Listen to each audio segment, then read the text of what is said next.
오늘 열왕기하 6장 말씀, 열왕기하 6장 말씀 통해서 하나님 주신 은혜 함께 나누기를 원합니다. 우리는 계속해서 하나님의 사람이었던 엘리야가 하늘로 올라간 이후에 그의 뒤를 이어서 사명을 이어갔던 엘리사, 그가 어떻게 하나님 손에 붙들려 쓰임 받았는가 하는 것을 우리가 확인하고 그 내용들을 살펴보고 있습니다. 엘리야가 떠나기 전에 그에게 갑절의 영감을 구했던 엘리사의 그 간구와 그의 요구만큼이나 하나님은 그의 사역에 놀라운 그리고 특별한 그러한 이적과 그런 능력들을 행하시며 보여주셨습니다. 지난 시간 열왕기하 5장에서는 이방의 군대 장관이었던 나아만 장군이 나병으로부터 치유되는 그러한 사건을 우리가 살펴볼 수 있었습니다. 그는 위대한 용사라고 사람들에게 불려졌지만 그의 몸은 썩어져가는 질병 가운데 고통하고 괴로워하고 있었습니다. 그의 문둥병이 치유되는 그러한 사건은 단지 병을 깨끗이 고쳤다, 치유했다라는 그 사실을 넘어 하나님의 구원을 상징적으로 보여주는 그러한 사건이다라고 할 수 있습니다. 사람의 지위나 공로 이러한 것들로 인해서 얻는 구원이 아니라 오직 하나님, 그 하나님의 말씀으로 말미암는, 그 하나님의 말씀과 그에 대한 순종으로 말미암는 하나님의 능력이 임하는 그러한 사건인 것을 우리가 보았습니다. 이제 오늘 우리가 함께 읽은 본문 6장에서도 이 엘리사를 통해서 이어지는 하나님의 사역들을 볼 수 있습니다. 하나님의 놀라운 이적들을 통해서 여전히 그를 통해 일하는 내용들을 우리가 볼 수 있습니다. 특히 6장에서는 이 하나님께서 이제 개인의 문제를 넘어서 이스라엘 공동체 전체를 향한 하나님의 섭리, 또 그들을 인도하시는 하나님의 그러한 신실하심들을 우리가 계속해서 확인해 볼 수 있습니다. 비록 표면적으로는 그들이 위기 가운데 있고 절망적인 현실을 맞이하고 있지만 그 속에서도 하나님은 여전히 일하고 계시고 그 여전히 일하시는 하나님을 볼 수가 있는 것이죠. 눈에 보이지 않아도 하나님의 군대는 우리를 위해 싸우고 계신다라고 하는 그 놀라운 사실들을 확인할 수 있는 것이 바로 오늘 본문 6장의 말씀이라고 할 수 있습니다. 이 6장에는 크게 세 가지 정도의 사건이 우리에게 소개되고 있는데 먼저 1절로 7절까지의 내용을 보시면 첫 번째 사건이 나옵니다. 한마디로 잃어버린 도끼를 되찾은 그러한 사건이다라고 할 수 있습니다. 1절을 먼저 보시겠습니다. 1절입니다. 선지자의 제자들이 엘리사에게 이르되 보소서 우리가 당신과 함께 거주하는 이곳이 우리에게는 좁으니. 엘리사 당시 이 엘리사를 따르던 엘리사를 따르며 그에게 훈련받는 생도들이 많았다라는 것을 우리가 알 수 있습니다.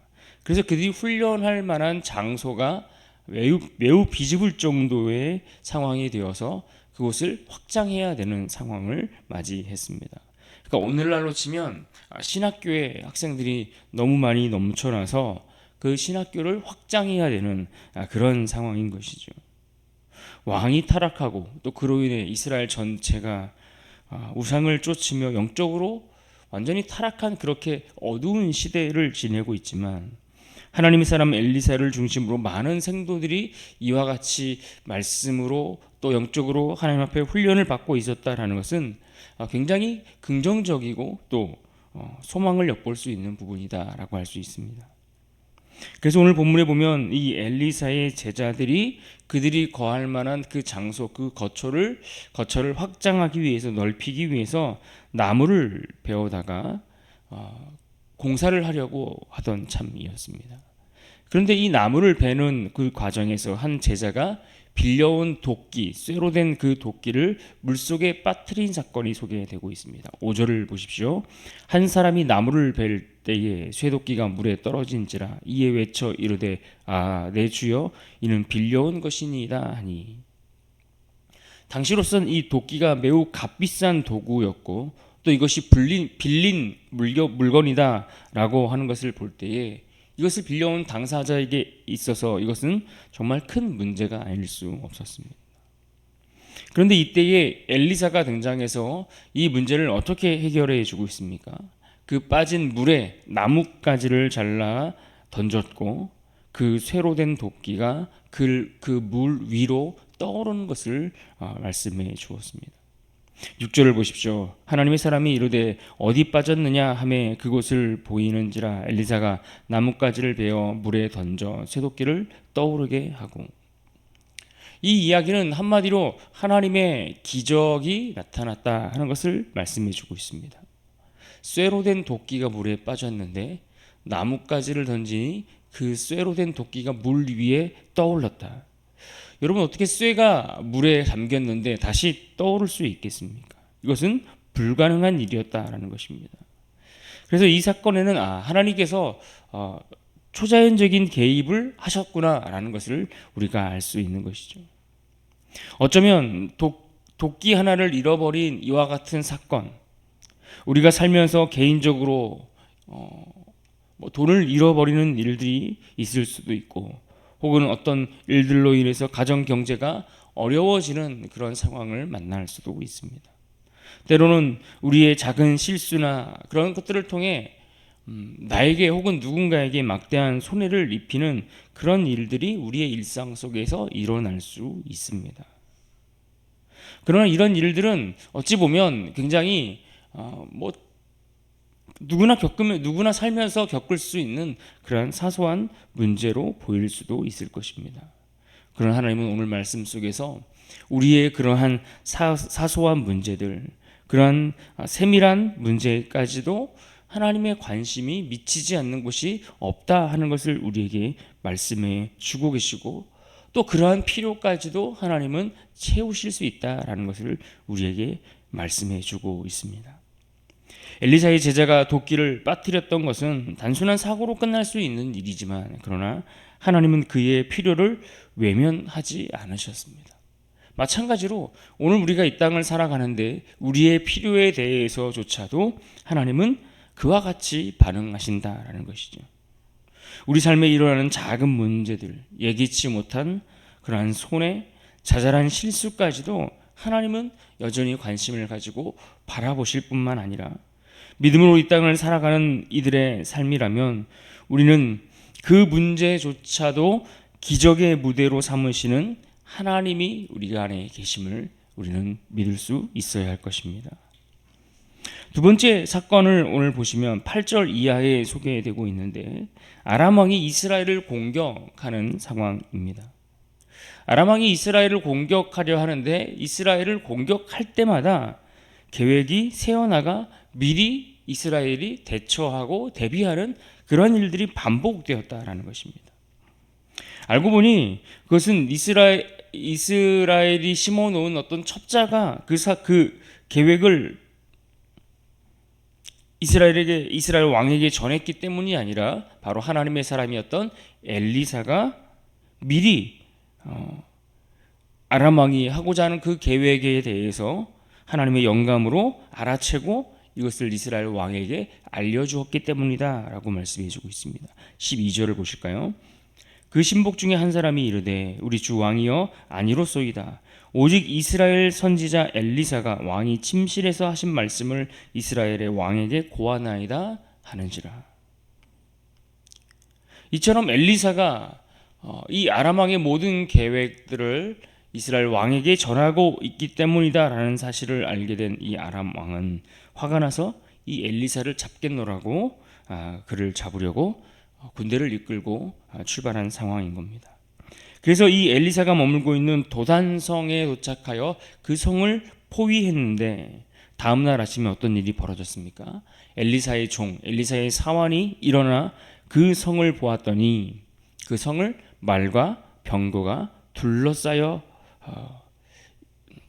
그러니까 이 엘리사가 머물고 있었던 그 성을 이 아람 왕이 말과 병거로 둘러싸고 있는 그러한 상황이 펼쳐진 것이죠. 그래서 그의 큰 두려움을 느껴 이것을 엘리사에게 전했습니다.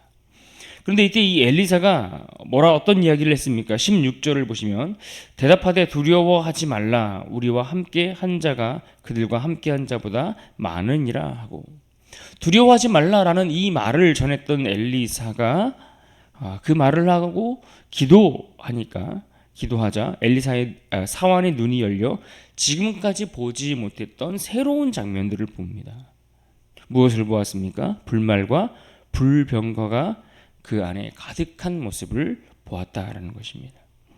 17절입니다. 기도하여 이르되 여호와여 원하건대 그의 눈을 열어서 보게 하옵소서 하니 여호와께서 그 청년의 눈을 여심해 그가 보니 불말과 불병거가 산에 가득하여 엘리사를 둘렀더라.